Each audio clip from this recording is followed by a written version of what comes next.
My name is Jeremy Appel, and these are your headlines for Wednesday, August 27th, 2025.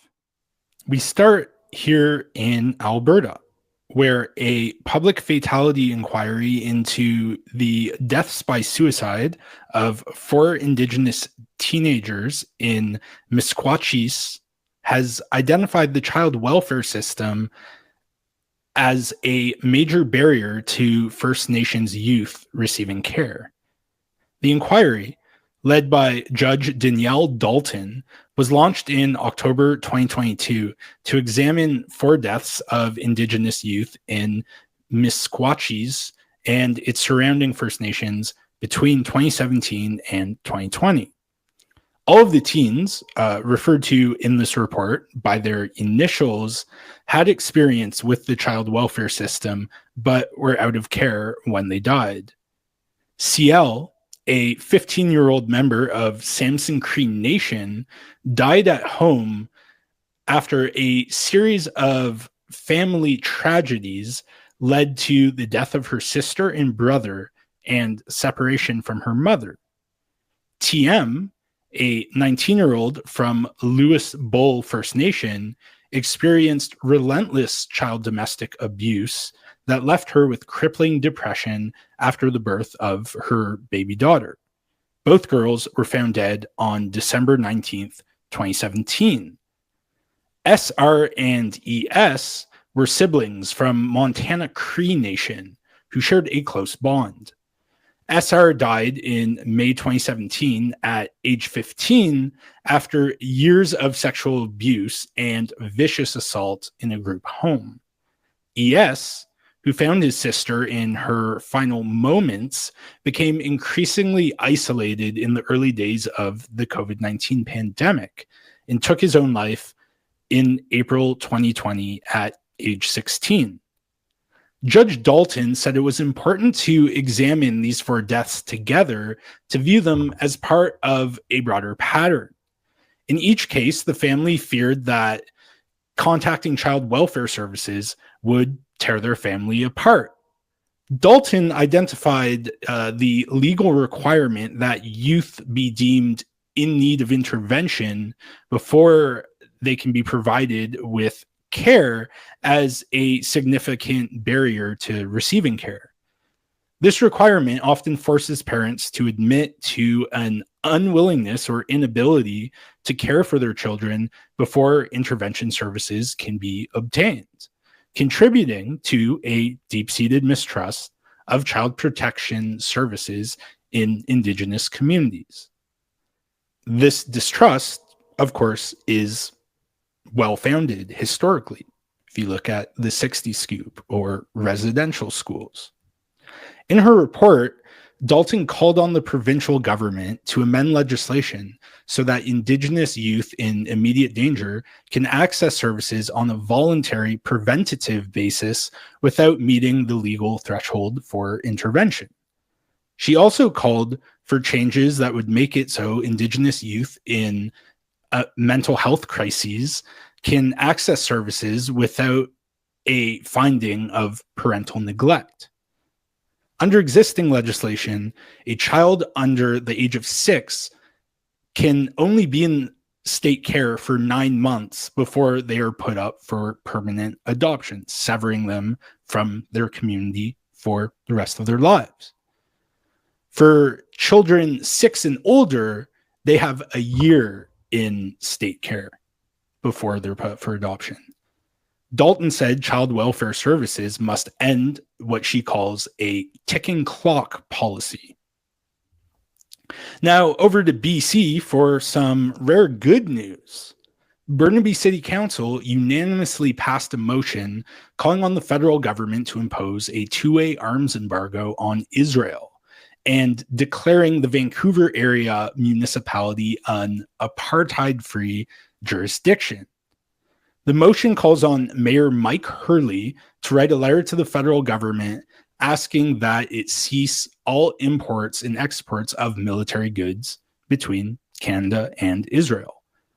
It also commits the city to signing the apartheid-free pledge, which commits it to freedom, justice, and equality for the Palestinians in taking measures to facilitate that, as well as advocating that the federal government expand its temporary resettlement visa program for Palestinians in Gaza with Canadian relatives. Councillor Alison Gu, who introduced the motion, said she was motivated by a recent report that showed, contrary to Canadian government claims, Canada continues exporting arms to Israel. Daniel Tetro, a Jewish city councillor and descendant of Holocaust survivors, said he supported the motion to challenge what he called the silent indifference or outright complicity of so many Canadian officials. Tetro added that some constituents of his are afraid of speaking up for Palestine due to fear of professional, academic, or social repercussions. The vote comes days after the UN-backed Integrated Food Security Phase Classification System said that 500,000 people in Gaza face famine due to Israeli restrictions on humanitarian aid in the besieged enclave. Staying on the topic of Canadian foreign policy abetting genocide, photos and videos posted online show that armored vehicles from a Canadian-owned company are being used by a paramilitary force accused of genocide in Sudan. Jeffrey York reports in the Globe and Mail that these photos and videos show members of the Rapid Support Forces, or RSF, riding armored vehicles in the Darfur and West Kordofan regions of Sudan, where the RSF has been accused of committing widespread massacres and mass displacement. York showed these photos to two independent weapons experts who confirmed that the vehicles are Spartans, manufactured by the Straight Group, a company founded and chaired by Canadian businessman German Guterov. The Straight Group's main factory is in the United Arab Emirates, which has been the biggest weapons supplier for the RSF, although the UAE denies that it supplied any weapons to the RSF.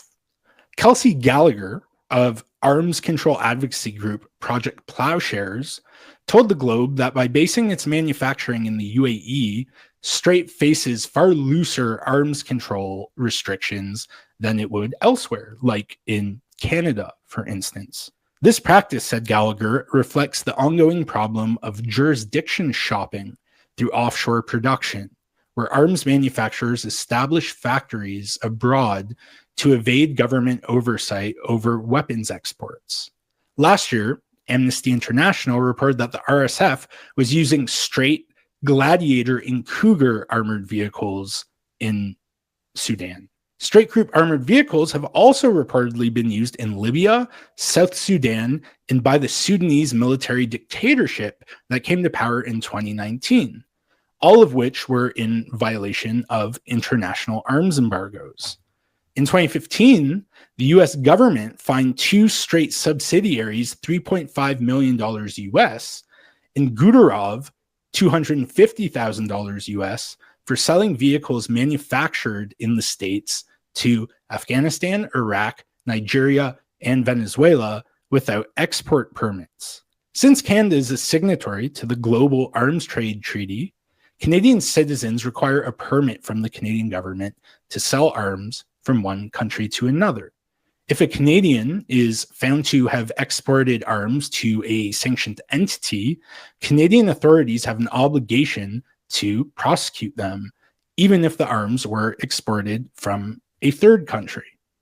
On a lighter note, Straight recently hired former Hollywood action star Steven Seagal to serve as its global brand ambassador.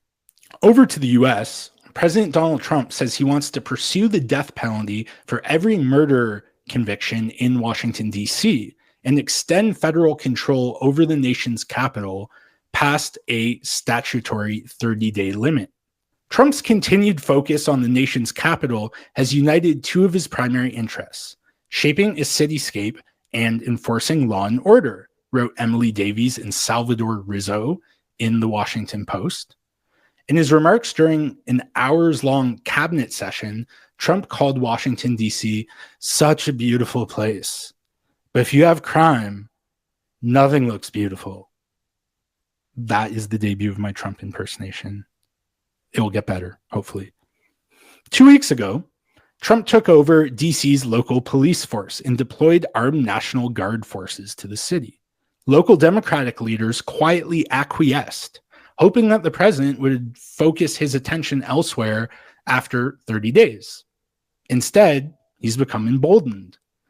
Trump says he's discussed plans to extend his control over DC with Speaker of the House Mike Johnson and intends to do so with Senate Majority Leader John Thune, both of whom are Republicans. Pursuing the death penalty for every murder case, however, might be more challenging. Most homicides in DC are prosecuted under local law. Federal prosecutors can pursue the death penalty for certain federal crimes, which include some homicide cases, but in order to do so, they have to try the case in federal court, which they don't always do.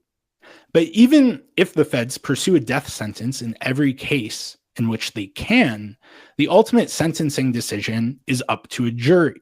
The last time federal prosecutors saw a death sentence in DC was in 2003 for an individual convicted of 19 murders. Even in that case, the jury deadlocked and the murderer was sentenced to life behind bars.